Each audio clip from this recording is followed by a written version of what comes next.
ത്രിയേക ദൈവത്തിൻ്റെ അതിപരിശുദ്ധ നാമം വാഴ്ത്തപ്പെടുമാറാകട്ടെ. കർത്താവിൽ സ്നേഹിതരായ ഏവരുമേ, നമ്മുടെ കർത്താവിൻ്റെ പീഡാസഹനങ്ങളെ ധ്യാനപൂർവം നാം ഓരോരുത്തരും ഈ ദിവസങ്ങളിൽ ചിന്തിക്കുകയും മനനം ചെയ്യുകയാണല്ലോ.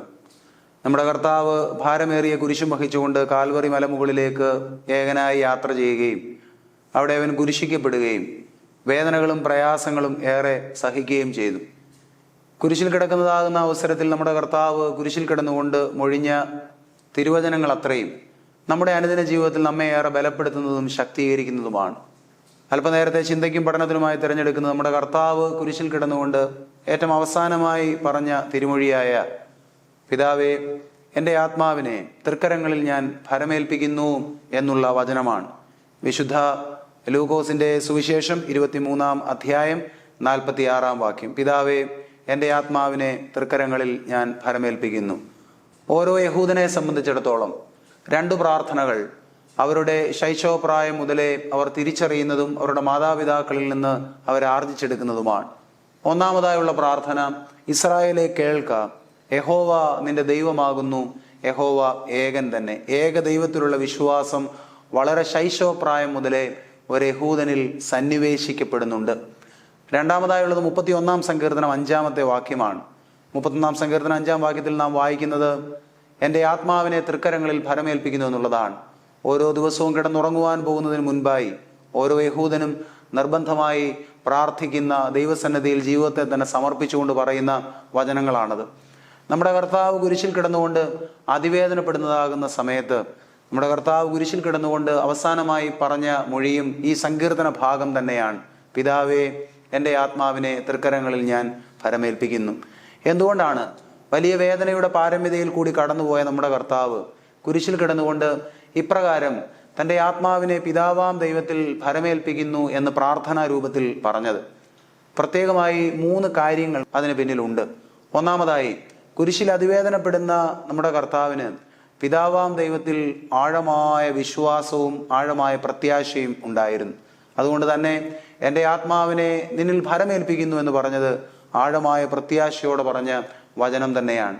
യേശുക്രിസ്തു മനുഷ്യാവതാരം എടുത്ത കാലം മുതൽ പിതാവാം ദൈവത്തിൻ്റെ വർദ്ധിതമായ സ്നേഹവും കരുതലും കാവലും അനുഭവിപ്പാൻ തക്കവണ്ണം ക്രിസ്തുവിന് ഇടയായിട്ടുണ്ട്.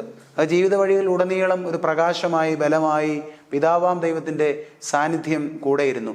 ഗത്സമന തോട്ടത്തിൽ കണ്ണുനീർ വാർത്തുകൊണ്ട് ക്രിസ്തു നടത്തുന്ന പ്രാർത്ഥനയിലും പിതാവിൻ്റെ സന്നിധിയിൽ സമ്പൂർണമായ സമർപ്പണം ചെയ്യുകയും പിതാവിനോട് പറയുകയാണ്, പിതാവേ, എൻ്റെ ഇഷ്ടമല്ല അങ്ങയുടെ ഇഷ്ടം എന്നിൽ നിറവേറട്ടെ. ഈ പാനപാത്രം നീക്കപ്പെടുവാൻ തക്കവണ്ണം അങ്ങേക്ക് ആഗ്രഹമില്ല എങ്കിൽ അത് അനുഭവിപ്പാൻ തക്കവണ്ണം ഇതാ ഞാൻ അങ്ങയുടെ ഹിതത്തിനായി എന്നെ തന്നെ സമർപ്പിക്കുന്നു എന്നാണ്. പിതാവാം ദൈവം തന്നെ കൈവിടുകയില്ല എന്നും ബലപ്പെടുത്തുമെന്നുമുള്ള ഉറച്ച ബോധ്യം ക്രിസ്തുവിന് തൻ്റെ ജീവിതയാത്രയിൽ ഉണ്ടായിരുന്നു. സത്യത്തിൽ നമ്മുടെയൊക്കെ ജീവിതയാത്രയിൽ നമുക്കുണ്ടാകേണ്ടത് ഇപ്രകാരം ആഴമായ ദൈവബോധ്യമാണ്. നിർഭാഗ്യവശാൽ ജീവിതത്തിൻ്റെ സങ്കടങ്ങളിലും ജീവിതത്തിൻ്റെ പ്രതിസന്ധികളിലും ഒക്കെ നാം എല്ലാവരാലും തള്ളപ്പെട്ടുവെന്നും ദൈവം പോലും എന്നെ കൈവിടിഞ്ഞുവെന്നുമുള്ള ചിന്തയിൽ പലപ്പോഴും നിരാശ ബാധിച്ചവരായി നാം ഓരോരുത്തരും മാറാറുണ്ട്. അവിടെ നമ്മുടെ കർത്താവിൻ്റെ മുഖം നമ്മുടെ കൺമുമ്പിൽ നിലകൊള്ളേണ്ടതാണ്. ക്രൂരമാകുന്ന വേദനകൾ സഹിച്ച് സങ്കടങ്ങളും പങ്കപ്പാടുകളും ഏറ്റ് ഏകനായി ഗോകുൽത്താമലയുടെ മുകളിലേക്ക് നടന്നു നീങ്ങുമ്പോൾ പരിഹാസവും ആക്ഷേപവും നിന്നയും ഒക്കെ സഹിച്ചിട്ടും കുരിശിന്മേൽ അവൻ യാഗമായി അർപ്പിക്കപ്പെടുമ്പോഴും പിതാവിലുള്ള അവൻ്റെ വിശ്വാസത്തിന് ഒരു തുള്ളി പോലും കുറവ് വരുന്നില്ല എന്നുള്ളത് നാം തിരിച്ചറിയുകയും മനസ്സിലാക്കുകയും ചെയ്യേണ്ടുന്ന കാര്യമാണ്. നമ്മുടെയൊക്കെ ജീവിതത്തിൻ്റെ സങ്കടങ്ങളിലാണ് പലപ്പോഴും നമ്മൾ സങ്കടങ്ങളുടെ പാരമ്യതയിലാണ് നമ്മൾ ആരും നമുക്ക് വേണ്ട, ഇനി ദൈവം പോലും എന്നെ കൈവിട്ട് കഴിഞ്ഞു, ഇനി ദൈവവിശ്വാസം പോലും വേണ്ട എന്നുള്ള ചിന്തയിൽ നിരീശ്വരവാദത്തിലേക്കും അല്ലെങ്കിൽ നമ്മിലേക്ക് മാത്രം ചുരുങ്ങുന്ന ഒരു അനുഭവത്തിലേക്കുമൊക്കെ കടന്നു വരുവാൻ ഇടയാകുന്നത് ഈ പറഞ്ഞ ജീവിതത്തിൻ്റെ സങ്കടങ്ങളുടെ പാരമ്യതയിലാണ്. അവിടെ നമ്മുടെ കർത്താവിൻ്റെ മുഖമാണ് നാം കാണേണ്ടത്. ഒരു മനുഷ്യന് സഹിക്കുവാൻ സാധ്യമാകാത്ത എത്രമേൽ വലിയ ഭയാനകമായ സങ്കടങ്ങൾ, ഭയാനകമാകുന്ന പ്രയാസങ്ങൾ, ഭയാനകമാകുന്ന മുറിവുകളാണ് നമ്മുടെ കർത്താവ് തൻ്റെ ശരീരത്തിൽ ഏറ്റതത്രയും. അപ്രകാരം ഭാരമേറിയ കുരിശും വഹിച്ചുകൊണ്ട് വേദന നിറഞ്ഞ അനുഭവത്തിൽ കൂടെ നമ്മുടെ കർത്താവ് കടന്നുപോയിട്ടും നമ്മുടെ കർത്താവ് തൻ്റെ പിതാവിലുള്ള ആഴമായ വിശ്വാസത്തിന് മങ്ങലേൽപ്പിക്കാതെ അതിൽ നിലകൊള്ളുവാൻ തക്കവണ്ണം ഇടയായി എന്ന് പറയുമ്പോൾ നമ്മുടെയൊക്കെ ജീവിതത്തിൽ ഇത് നമുക്ക് എത്ര വലുതായി നമ്മുടെയൊക്കെ ജീവിതത്തിൽ ദൈവവിശ്വാസം വർദ്ധിപ്പിക്കുവാൻ തക്കവണ്ണം ഇത് കാരണമായി നാം സ്വീകരിക്കേണ്ടത് തന്നെയാണ്. രണ്ടാമതായി, നമ്മുടെ കർത്താവ് എന്തുകൊണ്ടാണ് കുരിശിൽ കിടന്നുകൊണ്ട് പിതാവേ എൻ്റെ ആത്മാവിനെ നിന്റെ കയ്യിൽ ഭരമേൽപ്പിക്കുന്നു എന്ന് പറയുവാൻ തക്കവണ്ണം കാരണം? അതൊരു പിതാവാം ദൈവത്തോടുള്ള ആഴമായ അടുപ്പത്തിൻ്റെ, പിതാവാം ദൈവത്തോടുള്ള ആഴമായ സ്നേഹബന്ധത്തിൻ്റെ പ്രതിഫലനം എന്നോണം യേശുക്രിസ്തു പറഞ്ഞതാണ്. യേശുക്രിസ്തുവും പിതാവാം ദൈവവുമായുള്ള ബന്ധം അത് വലിയ ആഴമായ ബന്ധമായിരുന്നുവെന്ന് നമുക്ക് അറിയാവുന്നതാണ്. യേശുക്രിസ്തു തന്നെ തൻ്റെ സംഭാഷണങ്ങളിൽ പിതാവാം ദൈവത്തോടുള്ള ഈ ബന്ധത്തെ ആഴമായ ബന്ധമായിരുന്നുവെന്ന് വിവിധ ഇടങ്ങളിൽ സ്ഥാപിച്ച് ഉറപ്പിക്കുന്നുണ്ട്. പ്രത്യേകിച്ച് വിശുദ്ധ യോഹന്നാന്റെ സുവിശേഷം 17-ാമത്തെ അധ്യായത്തിൽ നമ്മുടെ കർത്താവ് തൻ്റെ ശിഷ്യന്മാർക്ക് വേണ്ടി ദൈവസന്നിധിയിൽ പ്രാർത്ഥിക്കുന്ന പ്രാർത്ഥനയാണ്. അവിടെ ഒരു വരി ഇങ്ങനെയാണ് എഴുതിയിരിക്കുന്നത്: പിതാവേ, ലോകസ്ഥാപനം മുതലേ നീ എന്നെ സ്നേഹിക്കുന്നു എന്ന് ഞാൻ അറിയുന്നു, നീ എന്നെ സ്നേഹിക്കുന്നു എന്ന് ഇവരും അറിയേണ്ടതിന്. ആ വാക്കുകൾ എത്ര ഭംഗിയായിട്ടാണ് പിതാവാം ദൈവത്തിൻ്റെ സന്നിധിയിൽ യേശുക്രിസ്തു പറയുന്നത്. ലോകത്തിൻ്റെ ആരംഭം മുതലേ നീ എന്നെ സ്നേഹിച്ചുകൊണ്ടേ ഇരിക്കുകയാണ്. നീ എന്നെ സ്നേഹിക്കുന്ന ആ സ്നേഹത്തിൻ്റെ ആഴം ഇവരും അറിയേണ്ടതിന് ഇവരിൽ നിന്റെ സ്നേഹം പൂർണ്ണമാക്കണമേ എന്നാണ് ക്രിസ്തു പ്രാർത്ഥിക്കുന്നത്. വീണ്ടും വേറൊരിടത്ത് യേശു ക്രിസ്തു തന്നെ പറയുന്നുണ്ട്: എൻ്റെ പിതാവ് എന്നെ സ്നേഹിച്ചതുപോലെ ഞാനും നിങ്ങളെ സ്നേഹിക്കുന്നു എന്ന്. അപ്പോൾ പിതാവിൻ്റെ സ്നേഹം എത്ര ആഴമായി ക്രിസ്തു അനുഭവിപ്പാൻ തക്കോണം ഇടയായി എന്നുള്ളത് കൊണ്ടാണ് വളരെ ഭംഗിയായി തൻ്റെ ശിഷ്യ സമൂഹത്തോടുകൂടെ ഇപ്രകാരം സ്നേഹത്തിൻ്റെ ആഴത്തെ പറ്റി പറഞ്ഞ് മനസ്സിലാക്കുവാൻ തക്കവണ്ണം നമ്മുടെ കർത്താവ് സമയം കണ്ടെത്തുന്നത്. സത്യത്തിൽ നമ്മുടെയൊക്കെ ജീവിതയാത്രയിൽ ദൈവവുമായുള്ള ഇൻറ്റിമസി നഷ്ടമായി പോകുന്നു എന്നുള്ളത് നമ്മുടെയൊക്കെ ഒരു വലിയ ബലഹീനതയാണ്. ലോകത്തോടും ലോകത്തിലുള്ളതിനോടുമൊക്കെയുള്ള വലിയ അടുപ്പങ്ങൾ നമുക്ക് കൂടുമ്പോൾ ദൈവത്തോടുള്ള അടുപ്പം നമ്മുടെ ജീവിതത്തിൽ കുറഞ്ഞു വരുന്നത് തിരിച്ചറിയാൻ തക്കവണ്ണമുള്ള ഒരു ബോധവും വിവേകവും നമുക്കുണ്ടാകേണ്ടത് ഏറെ അനിവാര്യം തന്നെയാണ്. വിശുദ്ധനായ അത്താനാസിയോസ് എന്ന് പറയുന്ന പിതാവ് യേശുതമ്പുരാന്റെ കുരിശീകരണത്തെ വ്യാഖ്യാനിക്കുമ്പോൾ പറയുന്നത് ഇപ്രകാരമാണ്: ക്രിസ്തുവിനെ കുരിശിൽ തറച്ചു എങ്കിലും ക്രിസ്തുവിനെ ആ കുരിശിൽ താങ്ങി നിർത്തിയത് പിതാവാം ദൈവവുമായും മനുഷ്യരുമായുള്ള അവൻ്റെ അപാര സ്നേഹമാണ്. ആ അപാര സ്നേഹം നിമിത്തമായിട്ടാണ് ക്രിസ്തു 3 ആണികളിൽ മേലല്ല, മറിച്ച് ക്രിസ്തു ഇപ്രകാരം കുരിശിന്മേൽ കരങ്ങളെ വിരിച്ചപ്പോൾ അവൻ അവിടെ നിലകൊണ്ടത് പിതാവാം ദൈവത്തോട് മനുഷ്യരോടുമുള്ള അഗാധമായ സ്നേഹത്തിലാണ്. ആ സ്നേഹമാണ് കുരിശിന്മേൽ ഇങ്ങനെ ഇപ്രകാരം ചേർന്ന് നിൽപ്പാൻ തക്കവണ്ണം ക്രിസ്തുവിനെ പ്രേരിപ്പിച്ചത് എന്ന് വിശുദ്ധനായ അത്താനാസിയോസ് പിതാവ് പറയുന്നുണ്ട്. സത്യത്തിൽ നാം മനുഷ്യരെ സ്നേഹിക്കുമ്പോൾ, ദൈവത്തെ സ്നേഹിക്കുമ്പോൾ തീർച്ചയായും നമ്മുടെ ജീവിതത്തിന് ഒരു വലിയ രൂപാന്തരീകരണം ഉണ്ടാവുകയാണ്. ഈ കാലത്തിൻ്റെ വലിയ കുഴപ്പം എന്താണ്? എല്ലാവരും അവരവരിലേക്ക് തന്നെ ചുരുങ്ങി ജീവിക്കുവാൻ തക്കവണ്ണം ആഗ്രഹിക്കുകയാണ്. നിസ്വാർത്ഥമാകുന്ന സ്നേഹം നൽകുന്ന ഇടങ്ങൾ അപ്പാടെ നഷ്ടപ്പെട്ട ഒരു ലോകത്താണ് നാം ജീവിക്കുന്നത്. നിസ്വാർത്ഥമായ സ്നേഹം പകരുവാൻ തക്കവണ്ണം സാധിക്കുന്നുവെങ്കിൽ അതിൻ്റെ അർത്ഥം നാം ക്രിസ്തുവിനോളം വളരുവാൻ തക്കവണ്ണം ഇടയായി എന്നുള്ളത് തന്നെയാണ്. യേശു ക്രിസ്തു പിതാവാം ദൈവത്തിൻ്റെ ഇച്ഛയ്ക്ക് തന്നെ വിധേയപ്പെടുത്തുകയും അതുമാത്രമല്ല, പിതാവാം ദൈവത്തോടുള്ള അടുപ്പം മുറിഞ്ഞു പോകാതെ യേശു ക്രിസ്തു അവസാന ശ്വാസം വരെയും കാത്തു പരിപാലിക്കുകയും ചെയ്തു. നമ്മുടെയൊക്കെ ജീവിതയാത്രയിൽ നമുക്ക് ദൈവത്തോട് ആഴമായ അടുപ്പം ഉണ്ടാകണം. അതിൻ പ്രകാരമുള്ള അടുപ്പം തന്നെ ഈ ലോക ജീവിതത്തിൽ പരിചയപ്പെടുന്ന മനുഷ്യരോട്, നമ്മുടെ പ്രിയപ്പെട്ടവരോട്, ചേർന്ന് നിൽക്കുന്നവരോട്, നമ്മളുടെ ജീവിതത്തിൽ നിന്ന് സ്നേഹവും കരുതലും ഒക്കെ ആവശ്യമായി വരുന്ന ആളുകളോട് ഒക്കെ നിലനിർത്തുവാൻ തക്കവണ്ണം സാധിക്കുമ്പോഴാണ് നമ്മുടെ ജീവിതം ഏറെ അർത്ഥപൂർണമുള്ളതും മഹത്തരവുമായി തീരുന്നത്. പിതാവേ, എൻ്റെ ആത്മാവിനെ നിന്റെ കൈകളിൽ ഭരമേൽപ്പിക്കുന്നു എന്ന് പറയുമ്പോൾ ആദ്യം പിതാവേ എന്ന് വിളിക്കുന്നതിനും ആഴമായൊരു അർത്ഥമുണ്ട്. നമ്മുടെയൊക്കെ ജീവിതത്തിൻ്റെ സങ്കടങ്ങളിൽ നമ്മൾ ആരുടെ നാമമാണ് ആദ്യം നമ്മുടെ നാവിന്മേൽ വരുന്നത്? അത് നമ്മുടെ അപ്പൻ്റെയോ അമ്മയുടെയോ ഒക്കെ നാമമായിരിക്കും നമ്മുടെ നാവിന്മേൽ വരുന്നത്. അതിനൊരു കാരണമുണ്ട്. വേറെ ഒന്നുമല്ല, നമ്മുടെ ജീവിതവുമായി ഏറെ ചേർന്ന് ഇടപഴകുന്ന ആരാണോ, നമ്മൾ അനുദിനം കാണുകയും കേൾക്കുകയും നമ്മുടെ ജീവിതത്തിൻ്റെ സങ്കടങ്ങളിലും സന്തോഷങ്ങളിലും ഒക്കെ കൂടെ നിൽക്കുന്നു എന്ന് നമ്മൾ പ്രതീക്ഷിക്കുകയും ചെയ്യുന്ന മനുഷ്യരുടെ സാന്നിധ്യങ്ങളാണ് നമ്മളെ കൂടുതൽ ബലപ്പെടുത്തുന്നത്. അതുകൊണ്ട് തന്നെ നമ്മുടെ ജീവിതത്തിൻ്റെ സങ്കടങ്ങളിൽ നാം പേര് പറയുന്നത് അവരുടെ പേരുകളായിരിക്കും വിളിച്ചു പറയുന്നത് അത്രയും. യേശുക്രിസ്തു അതുകൊണ്ടാണ് തൻ്റെ പിതാവിൻ്റെ നാമമാണ് തൻ്റെ നാവിന്മേൽ ആദ്യമായി ഉണ്ടാകുന്നത്. പിതാവിനോട് അത്രമേൽ വലിയ ആഴമായ ബന്ധമാണ് ക്രിസ്തു നിലനിർത്തിയത് എന്നുള്ളത് അവിടെ തന്നെ സാക്ഷിക്കപ്പെടുകയാണ്. എൻ്റെ ആത്മാവിനെ നിന്റെ കയ്യിൽ ഭരമേൽപ്പിക്കുന്നു എന്ന് പറയുമ്പോൾ അവിടെ തിരുവചനത്തിൻ്റെ ഗ്രീക്ക് ഭാഷയിൽ, വിശുദ്ധ വേദപുസ്തകം എഴുതപ്പെട്ട ഭാഷയിൽ ആ വചനം പരിശോധിക്കുമ്പോൾ തിരിച്ചറിയാൻ സാധിക്കുന്ന കാര്യമെന്ന് പറയുന്നത്, യേശുക്രിസ്തു ഭരമേൽപ്പിക്കുക എന്ന് പറഞ്ഞ ആ ഒരു വാക്കിനും ആഴമായ അർത്ഥമുണ്ട്. ഇത് ഞാനത് സേഫ് ഗാർഡ് ചെയ്യുവാൻ തക്കവണ്ണം, പൊതിഞ്ഞു സൂക്ഷിക്കുവാൻ തക്കവണ്ണം നിന്റെ കൈകളിലേക്ക് ഏൽപ്പിക്കുന്നു എന്നാണ് പറയുന്നത്. സത്യത്തിൽ നമ്മുടെയൊക്കെ ജീവിതത്തെ, നമ്മുടെ ആത്മാവിനെ മലിനത കൂടാതെ ദൈവസന്നിധിയിൽ സമർപ്പിക്കുവാനുള്ള വലിയ ഉത്തരവാദിത്വം നമുക്കുണ്ട്. അത് മറന്നു പോകുവാൻ ഇടയാവരുത്. ഓറിഗൻ എന്ന് പറയുന്ന പരിശുദ്ധ സഭാപിതാവ് പറയുന്നത് ഇപ്രകാരമാണ്: ആത്മാവിനെ മലിനമാകാതെ അന്ത്യന്യായവിധിയുടെ നാളിൽ ഇവയെല്ലാം ദൈവസന്നിധിയിൽ സമർപ്പിക്കുവാനുള്ള വലിയ നിയോഗം നമുക്ക് ഓരോരുത്തർക്കും നൽകിയിട്ടുണ്ട്. അതുകൊണ്ട് ആ നിയോഗത്തിൽ നിന്ന് അകന്നു പോകുന്ന യാതൊരു ഭ്രമങ്ങളും നമ്മളുടെ ജീവിതത്തിൽ നമ്മെ ഭ്രമിപ്പിക്കാതെ ഇരിക്കേണ്ടത് അനിവാര്യമാണ്. എന്നാൽ ഈ ലോകത്തിൻ്റെ പല ഭ്രമങ്ങളും നമ്മളെ ഈ ന്യായവിധിയുടെ സിംഹാസനത്തെ പറ്റിയുള്ള ഓർമ്മയില്ലാതെയാക്കി മാറ്റുകയും ഈ ലോകത്തിൻ്റെ സന്തോഷങ്ങളിൽ മാത്രം അഭിനമിക്കുവാൻ തക്കവണ്ണം നമ്മളെ പ്രേരിപ്പിച്ചുകൊണ്ടിരിക്കുകയും ചെയ്യുകയാണ്. 3 കാര്യങ്ങൾ ഒരിക്കലും ജീവിതത്തിൽ മറന്നു പോകരുതെന്നാണ് പറയുന്നത്. ഒന്നാമതായുള്ളത് മരണമാണ്, നിര്യാണം. ഈ ലോകത്തിൽ നിന്ന് പിരിയുന്ന ഒരു സാഹചര്യം നമുക്ക് ഏവർക്കും ഉണ്ടാകും. നമ്മളിങ്ങനെ അനാദിയായ കാലം അന്തമില്ലാതെ ഇവിടെ തുടരുകയൊന്നുമില്ല. നമ്മളെല്ലാം ഈ ലോക ജീവിതത്തിൽ നിന്ന് പിരിഞ്ഞു പോകുന്ന ഒരു ദിവസം ഉണ്ടാകും. നമ്മുടെയൊക്കെ കാലം പൂർത്തീകരിച്ച് നമ്മൾ കടന്നു പോകും. അതുകൊണ്ട് മരണത്തെപ്പറ്റി ബോധ്യമുണ്ടാകണം. മരണത്തെപ്പറ്റി ബോധ്യമുള്ളവനാണ് ആത്മവിവേകമുള്ള മനുഷ്യൻ. അതുകൊണ്ടാണ് ഭാരത പാരമ്പര്യത്തിൽ ഈ ശവകുടീരങ്ങൾ സ്ഥിതി ചെയ്യുന്ന സ്ഥലത്തെ ആത്മവിദ്യാലയം എന്നാണ് പറയുന്നത്. മരണം പോലെ അറിവ് ലോകത്തിന്, മനുഷ്യർക്ക് നൽകുന്ന വേറൊരു വിദ്യാലയം, വേറൊരു അക്കാഡമി എവിടെയാണ് ഉള്ളത്? മരണമാണ് ജീവിതത്തിൽ മനുഷ്യർക്ക് വളരെ പ്രധാനമായ ചില ബോധോദയങ്ങൾ ഉണ്ടാക്കി തരുന്നത്. രണ്ടാമതായി ഉള്ളത്, നമ്മുടെ ചിന്തയിൽ മാഞ്ഞു പോകാതെ നിലനിൽക്കേണ്ടത് ന്യായത്തിൻ പീഠമാണ്.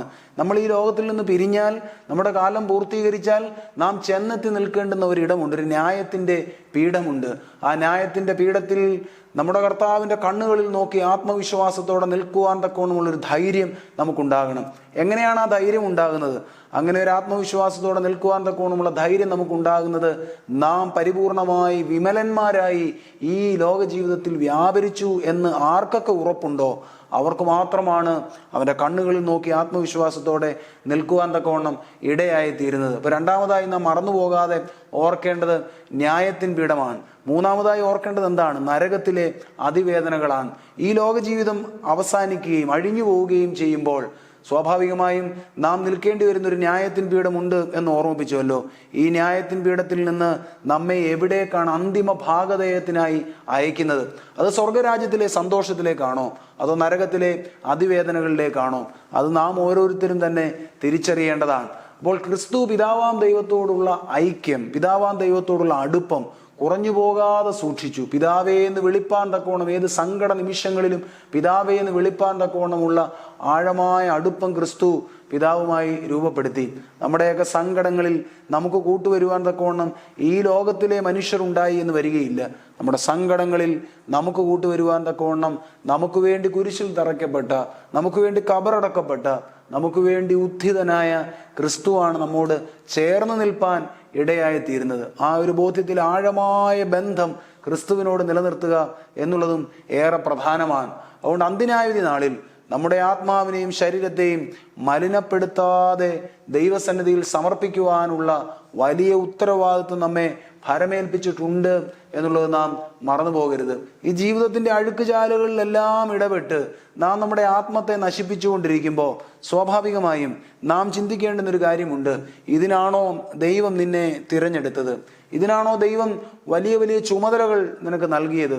ഇതിനാണോ ദൈവം കുറച്ച് സ്നേഹിക്കുന്ന, കരുതുന്ന, പ്രാർത്ഥിക്കുന്ന കുറേ പേരെ, അത് നമ്മുടെ മാതാപിതാക്കളാകാം, നമ്മുടെ ജീവിത പങ്കാളിയാവാം, മക്കളാവാം, നമ്മുടെ സഹോദരങ്ങളാവാം, അങ്ങനെ കുറച്ചു പേരെ നിനക്ക് ചുറ്റും ഇങ്ങനെ നിലനിർത്തിയിരിക്കുന്നത് ഇപ്രകാരം വഴിപഴിച്ച് സഞ്ചരിക്കുവാനാണോ എന്നുള്ള ചോദ്യം നമ്മോട് തന്നെ നാം ചോദിക്കേണ്ടതാണ്. അതുകൊണ്ട് ദൈവത്തോടുള്ള സഖ്യത്തിൽ നിന്ന് നമ്മെ മുറിച്ചു കളയുന്ന ഈ ലോകത്തിൻ്റെ എല്ലാവിധ ബന്ധനങ്ങളെയും നമ്മുടെ ജീവിതത്തിൽ നിന്ന് പരിപൂർണമായി മാറ്റി നിർത്തുവാൻ നമുക്ക് ഓരോരുത്തർക്കും ഇടയാകേണ്ടത് തന്നെയാണ്.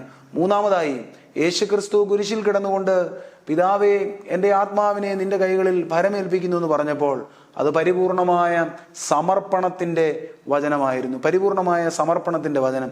യേശുക്രിസ്തു ജീവിതത്തിലുടനീളം പിതാവിനോടുള്ള ഈ സമർപ്പണം നിലനിർത്തി. പിതാവ് എന്ത് കൽപ്പിച്ചുവോ അതെല്ലാം ക്രിസ്തു ഈ ലോക ജീവിതത്തിൽ പൂർത്തീകരിച്ചിട്ടുണ്ട്, പൂർത്തിയാക്കിയിട്ടുണ്ട്. സത്യത്തിൽ നമ്മെ പറ്റിയൊക്കെയുള്ള ദൈവത്തിൻ്റെ ഹിതമെന്ന് പറയുന്നത് ഇതാണ്. നമുക്ക് ഈ ലോക ജീവിതത്തിൽ ഏൽപ്പിച്ചിരിക്കുന്ന, ദൈവം ഏൽപ്പിച്ചു തന്നിരിക്കുന്ന എല്ലാ നിയോഗങ്ങളും അർത്ഥപൂർണമായി നിറവേറ്റുവാൻ തക്കോണമുള്ള വലിയ ചുമതല നമ്മെ ദൈവം ഭരമേൽപ്പിച്ചിട്ടുണ്ട്. നിർഭാഗ്യവശാൽ നമ്മുടെ ഒരു ചിന്ത എന്ന് പറയുന്നത്, നമ്മൾ ഈ ലോക ജീവിതത്തിൽ 70, 80 അതിൽ കുറവോ കൂടുതലോ ഒക്കെ ഉള്ള കാലം ഇവിടെ ജീവിക്കുന്നു. നാം ധനവും ജീവിത സുഖങ്ങളും ചുറ്റുപാടുകളും ഒക്കെ ഉണ്ടാക്കുന്നു. അതിനുശേഷം നാം ഈ ലോകം വിട്ടുപോകുന്നു. അതുകൊണ്ടെല്ലാം അവസാനിച്ചു. ഇതാണ് നമ്മുടെ ഒരു ചിന്ത എന്ന് പറയുന്നത്. എന്നാൽ അങ്ങനെയല്ല. ഇതിനും അപ്പുറം ഒരു കണ്ണുകൊണ്ട് കണ്ടിട്ടില്ലാത്തതും ചെവി കൊണ്ട് കേട്ടിട്ടില്ലാത്തതും ഹൃദയം കൊണ്ട് സങ്കല്പിച്ചിട്ടില്ലാത്തതുമായ ഒരു ലോക ജീവിതത്തിൻ്റെ ഭാഗ്യം നമ്മെ കാത്തിരിക്കുന്നുണ്ട്. ആ ഭാഗ്യകരമായ ജീവിതത്തിലേക്കുള്ള വലിയൊരു യാത്രയ്ക്കുള്ള മുന്നൊരുക്കമാണ് ഈ ലോക ജീവിതത്തിൽ നാം നിർവഹിക്കുന്നത്. അതുകൊണ്ട് ഈ ലോക ജീവിതം നാം എത്ര പ്രാധാന്യത്തോടെ കാണുന്നുവോ അതേ പ്രാധാന്യത്തോടുകൂടെ ഈ ലോക ജീവിതത്തിനും അപ്പുറമുള്ള ഒരു ലോക ജീവിതത്തെ നാം കാണേണ്ടതും മനസ്സിലാക്കേണ്ടതുമാണ്. നിർഭാഗ്യവശാൽ നമുക്കതിന് സാധ്യമാകാതെ വരുന്നുണ്ട്. അപ്പോൾ യേശുക്രിസ്തു സമ്പൂർണമായി ജീവിതത്തെ സമർപ്പിച്ചു. ക്രിസ്തുവിനറിയാം ഈ ലോക ജീവിതത്തിൽ ഈ ശരീരം അഴിഞ്ഞു പോയാലും ഇല്ലാതെയായി പോയാലും ഇതിനപ്പുറത്തുള്ള ഒരു വലിയ വാസം അത് ക്രിസ്തുവിനുമുണ്ട്. ക്രിസ്തുവിൽ വിശ്വസിക്കുന്ന എല്ലാവർക്കും അവൻ വാഗ്ദാനം ചെയ്തിട്ടുമുണ്ട്. ഞാൻ വന്നിരിക്കുന്നത് ജീവൻ ഉണ്ടാകുവാനും സമൃദ്ധിയായി ജീവൻ ഉണ്ടാകുവാനുമാണ് എന്ന് ക്രിസ്തു പറഞ്ഞതിൻ്റെ അർത്ഥവും അത് തന്നെയാണ്. നമ്മെ ജീവനിലേക്കും സമൃദ്ധിയായ ജീവനിലേക്കും വെളിപ്പാൻ തക്കോണമാണ് നമ്മുടെ കർത്താവ് കടന്നു വന്നിട്ടുള്ളത്. അത്രയും. അതുകൊണ്ട് കുരിശിൽ കിടന്നുകൊണ്ടും പിതാവേയും എൻ്റെ ആത്മാവിനെ നിന്റെ കരങ്ങളിൽ ഏൽപ്പിക്കുന്നു എന്ന് ക്രിസ്തു പറഞ്ഞപ്പോൾ അതൊരു നിരാശയുടെയോ പരാജയത്തിൻ്റെയോ ഒന്നും ശബ്ദമല്ല, മറിച്ച് അതൊരു വലിയ സന്തോഷത്തിൻ്റെ, വിജയത്തിൻ്റെ ധ്വനിയായി കാണുവാൻ ഇടയായി തീരണം. ക്രിസ്തു കുരിശിൽ കിടന്നുകൊണ്ട് പിതാവേ എന്ന് വിളിച്ചപ്പോൾ സങ്കട നിമിഷങ്ങളിൽ ഓടി അരികിലണയുവാൻ തക്കവണ്ണം ദൈവം അരികിലുണ്ട് എന്നുള്ള ബോധ്യം ക്രിസ്തുവിനെ ഭരിച്ചിരുന്നു. പിതാവിൻ്റെ സ്നേഹം തന്നെ വലയം ചെയ്ത് കൂടെ ഇരിക്കുന്നു എന്ന് തിരിച്ചറിഞ്ഞിരുന്നു. നമ്മളുടെയൊക്കെ ജീവിതത്തിലും തിരിച്ചറിയേണ്ടത് ഇതാണ്. എവിടെ പോയാലും ദൈവത്തിൻ്റെ വലിയ സ്നേഹത്തിൻ്റെ ചുറ്റുപാടുകളിൽ നാം വലയം ചെയ്ത് നിൽക്കുന്നു എന്ന് തിരിച്ചറിയണം. രണ്ടാമതായി ക്രിസ്തു പിതാവേ എൻ്റെ ആത്മാവിനെ നിന്റെ കൈകളിൽ ഭരമേൽപ്പിക്കുന്നു എന്ന് പറഞ്ഞപ്പോൾ അത് ആഴമായ അടുപ്പത്തെ കുറിക്കുന്ന സംഭാഷണമായിരുന്നു. മൂന്നാമതായി പിതാവേ എൻ്റെ ആത്മാവിനെ നിന്റെ കൈകളിൽ ഭരമേൽപ്പിക്കുന്നു എന്ന് പറഞ്ഞപ്പോൾ അത് ആഴമായ സമർപ്പണത്തെ ദ്യോതിപ്പിക്കുന്നതാണ്. പ്രിയമുള്ളവരെ, നമുക്കും നമ്മുടെ ജീവിതത്തെ, നമ്മുടെ ആത്മാവിനെ ദൈവസന്നിധിയിൽ മലിനത കൂടാതെ സമർപ്പിക്കുവാനുള്ള വലിയ ഉത്തരവാദിത്വം ദൈവം ഏൽപ്പിച്ചിട്ടുണ്ട് എന്നുള്ളത് മറന്നു പോകുവാൻ ഇടയാകരുത്. ദൈവത്തിൽ സമ്പൂർണമായി സമർപ്പിക്കുക എന്നുള്ളതിനെയാണ് മരണം എന്ന് വിളിക്കുന്നത്. വിശുദ്ധനായ ജോൺ ക്രിസോസ്റ്റം പിതാവ് വളരെ ഭംഗിയായി പറയുന്നുണ്ട്, മനുഷ്യരുടെ ആത്മാക്കൾ ദൈവത്തിൽ വിലയം പ്രാപിക്കുന്നത് വരെയും അസ്വസ്ഥമായിക്കൊണ്ടേ ഇരിക്കുന്നു. സത്യത്തിൽ നമ്മുടെ പ്രിയപ്പെട്ട ചിലരുടെ മരണങ്ങളെ ഓർത്ത് ഇന്നും കണ്ണുനീര് വറ്റാത്ത കണ്ണുകളുമായി ജീവിക്കുന്ന അമ്മമാരും സഹോദരങ്ങളും ഒക്കെ ഉണ്ട്. സത്യത്തിൽ നാം ഈ ഒരു കർത്താവ് പറഞ്ഞ വചനത്തെ ഒന്ന് ശാന്തമായി ചിന്തിക്കുകയാണെങ്കിൽ നമ്മുടെ വേദനകൾക്ക് തെല്ലൊന്ന് ആശ്വാസം ലഭിക്കുക തന്നെ ചെയ്യും. പിതാവേ എൻ്റെ ആത്മാവിനെ നിന്റെ കൈകളിൽ ഭരമേൽപ്പിക്കുന്നു. നമ്മുടെ പ്രിയപ്പെട്ടവരെല്ലാം ഈ ലോക ജീവിതത്തിൽ അവരുടെ ശരീരം ഇവിടെ ഉപേക്ഷിക്കുകയും അവരാത്മാവിനെ ദൈവസന്നിധിയിൽ ഭരമേൽപ്പിക്കുകയും ചെയ്തവരാണ്. നാം സംരക്ഷിക്കുന്നതിനേക്കാൾ കൂടുതലായി, നാം കരുതുന്നതിനേക്കാൾ കൂടുതലായി, നാം ചേർത്ത് നിർത്തുന്നതിനേക്കാൾ കൂടുതലായി അവരെയെല്ലാം ചേർത്ത് നിർത്തുന്ന ഒരു വലിയ അരുമനാഥന്റെ കൈകളിലാണ് സുരക്ഷിതമായി നാം നമ്മുടെ പ്രിയപ്പെട്ടവരുടെ ആത്മാക്കളെയൊക്കെ ഏൽപ്പിച്ചിരിക്കുന്നത്. നമ്മുടെ കർത്താവ് വീണ്ടും വരും. അതാണ് നമ്മുടെ വിശ്വാസത്തിന്റെ അടിസ്ഥാനം. ക്രിസ്തു വീണ്ടും വരും. നമ്മുടെ കർത്താവ് വീണ്ടും വരുമ്പോൾ നഷ്ടപ്പെട്ടു പോയതെല്ലാം അവൻ കരുതലോടെ തിരികെ കൈകളിൽ ഏൽപ്പിക്കും. നഷ്ടപ്പെട്ടു എന്ന് തോന്നുന്നത് ഈ ഭൂമിയിൽ അവശേഷിക്കുന്ന നമുക്കാണ്. ദൈവത്തിന് അവരാരും നഷ്ടപ്പെട്ടിട്ടില്ല. അവരെ ഇഹലോക ജീവിതവാസത്തിലേക്ക് അയച്ചതുപോലെ അവരെ തൻ്റെ തിരുസന്നിധിയിലെ ആനന്ദം അനുഭവിക്കുവാൻ തക്കവണ്ണം അവൻ വിളിച്ചു ചേർത്തിരിക്കുന്നു എന്നുള്ളത് മാത്രമാണ് മരണം വഴിയായി സംഭവിക്കുന്നത്. അതിനെ വലിയ നഷ്ടമായും വേദനയായും നാം കാണുന്നതുകൊണ്ടാണ് നമ്മുടെ കണ്ണുനീര് വറ്റിപ്പോകാത്തതും നമ്മൾ ഇങ്ങനെ നിരാശയിലാണ്ടു പോകുന്നതും വലിയ പ്രയാസങ്ങൾ നമ്മുടെ പ്രിയപ്പെട്ടവരുടെ മരണങ്ങളെ സംബന്ധിച്ച് ഓർക്കുമ്പോൾ നമുക്ക് ഉണ്ടാകുന്നതും. ദൈവത്തിൽ വിലയം പ്രാപിക്കുവാനും സ്വസ്ഥത കണ്ടെത്തുവാനും തക്കവണ്ണമാണ് അവർ യാത്രയായിരിക്കുന്നത് അത്രയും. അതുകൊണ്ട് നമുക്ക് നമ്മുടെ പ്രിയപ്പെട്ട കടന്നുപോയവരെയൊക്കെ ഓർത്ത് ദൈവസന്നിധിയിൽ അഭിമാനിപ്പാൻ ഇടയാണ്. ദൈവമേ, നീ അവരെ നേരത്തെ വിളിക്കുകയും നിന്റെ സന്നിധിയിലെ ആനന്ദം കൊണ്ട് അവരെ നീ നിറയ്ക്കുകയും ചെയ്തിരിക്കുന്നുവല്ലോ. നമ്മുടെ കർത്താവ് ഈ നഷ്ടപ്പെട്ടു പോയ എല്ലാവരെയും കരുതലോടെ കൈകളിൽ തിരികെ ഏൽപ്പിക്കുമെന്ന് പഠിപ്പിക്കുന്നത് നയിനിലെ വിധവയുടെ മകനെ ഉയർപ്പിക്കുമ്പോഴുള്ള സംഭവത്തിലാണ്. നയിനിലെ വിധവയുടെ മകനെ ഉയർപ്പിക്കുന്ന സംഭവത്തിൽ നാം ഇങ്ങനെ ഒരു ചെറിയ കുറിപ്പ് വിശുദ്ധ ലൂക്കോസിന്റെ സുവിശേഷത്തിൽ എഴുതിയിരിക്കുന്നത് വായിക്കുന്നുണ്ട്. അവൻ, ക്രിസ്തു, ആ യുവാവിനെ അമ്മയുടെ കരങ്ങളിൽ തന്നെ തിരികെ ഏൽപ്പിച്ചു. നമ്മിൽ നിന്ന് ആരൊക്കെ നഷ്ടമായി പോയിട്ടുണ്ടോ? നമ്മുടെ കൈകൾക്കുള്ളിൽ നിന്ന് തെന്നി മാറിപ്പോയവരായി, നമ്മുടെ കൈകൾക്കുള്ളിൽ നിന്ന് മരണം വലിച്ചുകൊണ്ടുപോയവരായി, മൃതി വിഴുങ്ങിയവരായി നിരവധി പേർ ഉണ്ടാകാം. പക്ഷെ അന്ത്യന്യായവിധിയുടെ നാളിൽ അവൻ നമ്മളുടെ കൈകളിൽ തന്നെ അവരെ തിരികെ ഭരമേൽപ്പിക്കും. നമ്മുടെ കർത്താവിൻ്റെ രണ്ടാം വരവിൽ ഈ നഷ്ടപ്പെട്ടു പോയ എല്ലാവരും തിരികെ ഒരുമിച്ച് നമ്മളോട് ചേർന്ന് നിന്നുകൊണ്ട് അവനെ ആരാധിക്കുന്ന ശ്രേഷ്ഠമായ സമൂഹത്തോട് ചേർക്കപ്പെടുക തന്നെ ചെയ്യും. അതാണ് നമ്മുടെ പ്രത്യാശ. അപ്പോൾ ജീവിതത്തിൽ ക്രിസ്തുവിൻ്റെ സന്നിധിയിൽ ജീവിതത്തെ തന്നെ സമർപ്പിക്കുക എന്നത് ദൈവം നമ്മിൽ നിന്ന് ആഗ്രഹിക്കുന്ന കാര്യമാണ്. യേശുക്രിസ്തു കുരിശിൽ കിടന്നുകൊണ്ട് പിതാവേ, എൻ്റെ ആത്മാവിനെ നിന്റെ കരങ്ങളിൽ ഏൽപ്പിക്കുന്നു എന്ന് പറഞ്ഞപ്പോൾ അതിൽ 3 കാര്യങ്ങൾ അടങ്ങിയിട്ടുണ്ട്. ഒന്നാമതായി, പിതാവാം ദൈവത്തിലുള്ള ആഴമായ ഉറപ്പും പ്രത്യാശയും. പിതാവ് കൈവിടുകയില്ല എന്നുള്ള ഉറപ്പും പ്രത്യാശയുമാണ് ആ വാക്കിൽ നിഴലിക്കുന്നത്. രണ്ടാമതായി, പിതാവാം ദൈവത്തോടുള്ള ക്രിസ്തുവിൻ്റെ ആഴമായ സ്നേഹ അടുപ്പം. നമുക്ക് നമ്മുടെ ദൈവത്തോടുണ്ടാകേണ്ടതും മനുഷ്യരോടുണ്ടാകേണ്ടതും ഈ സ്നേഹത്തിൻ്റെ അടുപ്പമാണ്. അടുപ്പം വർദ്ധിപ്പാൻ ഇടയാണ്. മൂന്നാമതായി, സമ്പൂർണ്ണ സമർപ്പണമാണ്. ക്രിസ്തുവിൻ്റെ സമ്പൂർണ്ണ സമർപ്പണമാണ് കുരിശിലെ പരമയാഗത്തിൽ കാണുന്നത്. പിതാവേ, എന്നെ ഏൽപ്പിച്ച എല്ലാ മനുഷ്യാവതാര കർമ്മങ്ങളും ഇതാ പൂർത്തീകരിക്കുന്നു. ജയധ്വനിയോടെ ഈ ലോക ജീവിതത്തിൽ നിന്ന് വേർപിരിയുന്നു. മരണം വഴിയായി ഈ ലോക ജീവിതത്തിൽ നിന്ന് പിരിയുന്നു. പക്ഷേ ഞാൻ പിതാവേ നിന്റെ സന്നിധിയിൽ സുരക്ഷിതനാണെന്നുള്ള ബോധ്യം എന്നെ ഭരിക്കുന്നു. പ്രിയമുള്ളവരെ, നമുക്കും നമ്മുടെ ജീവിതത്തിൽ ക്രിസ്തുവിനോടുള്ള ആഴമായ അടുപ്പം സൂക്ഷിച്ചുകൊണ്ട്, ക്രിസ്തുവിൽ ആഴമായ പ്രത്യാശ വെച്ചുകൊണ്ട്, അതിനോടൊപ്പം തന്നെ ക്രിസ്തുവിൽ നമ്മുടെ ജീവിതത്തെ സമർപ്പിച്ചുകൊണ്ട് ഈ ലോക ജീവിതകാലം അനുഗ്രഹകരമായി പൂർത്തീകരിക്കുവാൻ വലിയവനായ ദൈവം സഹായവും അനുഗ്രഹങ്ങളും നമുക്ക് ഏവർക്കും ചൊരിഞ്ഞു തരട്ടെ എന്ന് പ്രാർത്ഥിച്ച് എൻ്റെ വാക്കുകൾ ഉപസംഹരിക്കുന്നു. ദൈവം അനുഗ്രഹിക്കട്ടെ.